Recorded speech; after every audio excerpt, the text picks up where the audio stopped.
Fan Sports, the sports show dedicated to the Seattle sports fans. My name is Dave. This is Kevin. Another holiday edition. This is bringing us up on the new year. So we're going to go, we're going to hold over our free subscriptions to anybody that subscribes right now. So make sure you click that subscribe button, turn the notification bells. Again, thumbs up, thumbs down. Make sure that you guys leave us comments because we're reading them and we're replying. We're getting a lot of Mariner comments, not so many Seahawks comments. You know what, guys? If you think that the refs cost us the game, or you think just we should have won the game no matter what last week, make sure you drop that in the comments. We want to hear from you. All right, Kevin. Let's recap the game that was on Tuesday night, the 20-10 debacle. Kevin and I have had a little disagreement. He's thinking that, you know, if Russell would have just played better, we would have won no matter what. And I said that, well, didn't matter. The refs were not giving us the chance to win that game. And you know what? There's merit on both sides. Kevin, what do you think? Well, I think Russell was 17 of 31 for 156 yards. No touchdowns, one interception, and a passer rating of 55.3. So say what you want about the refs, which I totally agree. They did not help us at all on at least 2 or 3 calls. However, if Russell would have been healthy, I still think something's wrong because he missed several deep balls. DK Metcalf, who was your pick to click, who you told us should have had 200 yards and a breakout game. He should have had 200 yards and a breakout game in that, but Russell couldn't hit him. He kept underthrowing everything to DK, and DK broke loose several times and should have had touchdowns, but because they were underthrown, he made Jalen Ramsey look like a superstar there. He made Jalen Ramsey look like, I am not. I can't stand it when.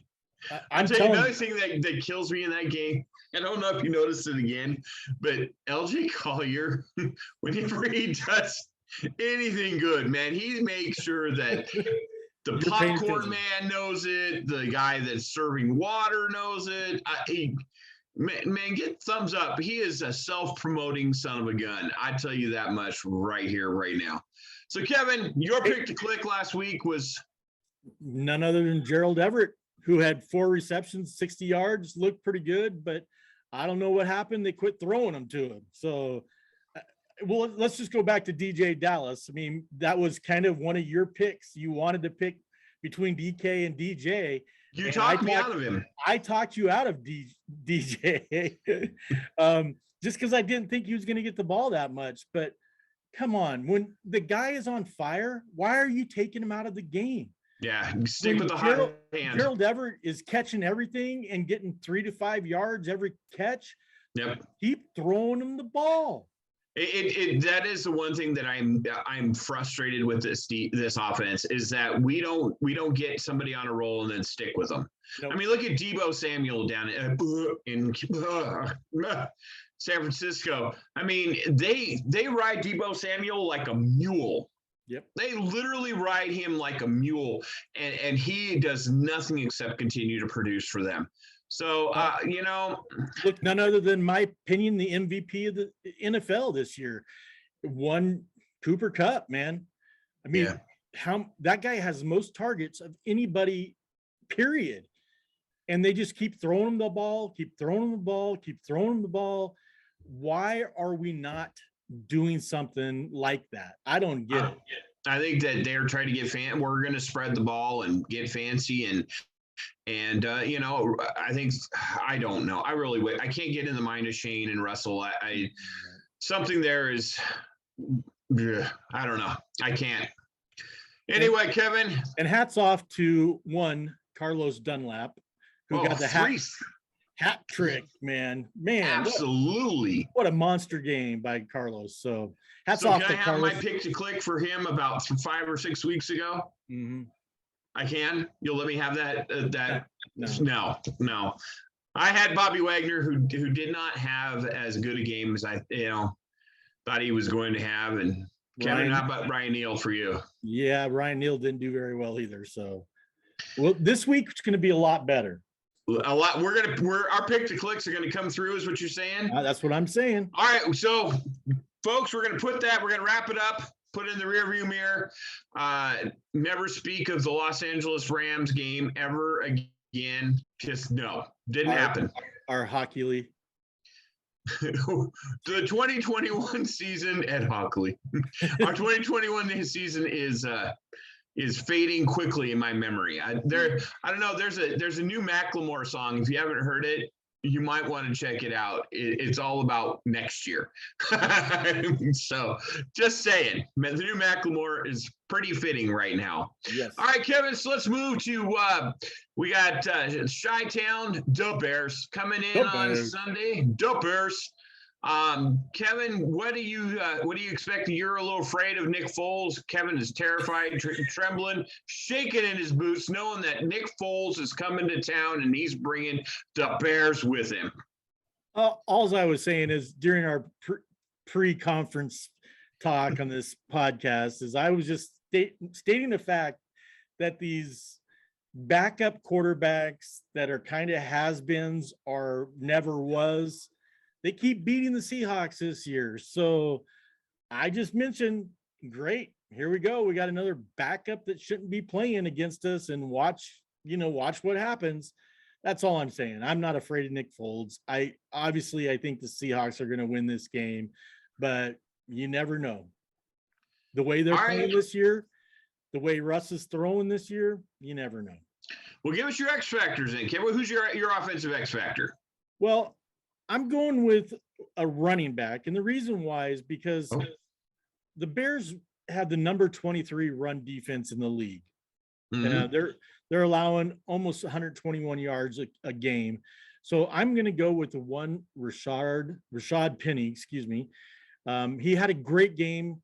The last two games have been pretty decent. I know he kind of got a little tweaked last week.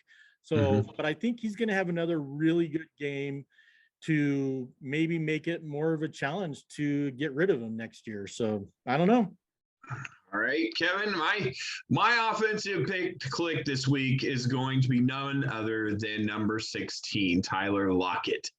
Him coming back this week, I feel that he's going to be making up for lost time. Yes, I know they've got the number 5 passing defense, but Tyler, like Cooper Kupp, just knows how to get open, and Russell knows how to hit him. They have that connection, and so I think that this week is a safe pick for me. Yeah, you know who else has come up this week? Little Cody Thompson. We talked a lot about him in the preseason, about this kid possibly making the team. So I'm kind of looking forward to seeing if Cody gets in the game. Yeah, the nice thing about the Bears defense, even though they have a decent pass defense, they really have they average 184 yards passing per game at home, but they allow 227 yards a game away. So that is a little bit of a, difference there. So, maybe Tyler is a good pick to click. Yeah, there we go. Folks, you're going to only hear that kind of analysis right here at C-Fan Sports. Yeah. All right, let's flip to the defensive side of the ball. Kevin, who is your defensive X factor this week? I'm taking none other than Jordan Brooks. Man, he's just been having a great sophomore season. He was struggling there for a little while, but boy, has he played great the last few games. So I think that streak's going to continue. And I really think that they're going to shut down the run against Montgomery. And so I'm going with Jordan Brooks. Kevin, as you know, I'm not very small in stature. I'm kind of a big fella. So I'm going to give some big fella love this week. I'm going with a little Al Woods. Big Al. And oh man, I love watching Al get in there and mess it up. In fact, I'm calling for not just one, but two sacks this game. Wow. That's right, from Big Al Woods. And he is going to be a man on a mission. So that's my pick to click on defense. Kevin, any final words on the matchup this week? No, I think they've got some good players. Obviously Robert Quinn is a talented, linebacker, and I think they've got a couple of really good wide receivers that got some speed. So I think it's going to be a fun game, and Seahawks are going to win. All right, what's your score then, Kevin? I'm taking the Seahawks 24, the Bears 9. Oh, all right. I'm going 17-7. So I think that we get them by 10 points, and I think we hold them to just 7 points. Yeah. I got nothing else except to say one thing, Kevin. Go Hawks. Have a great New Year, everybody.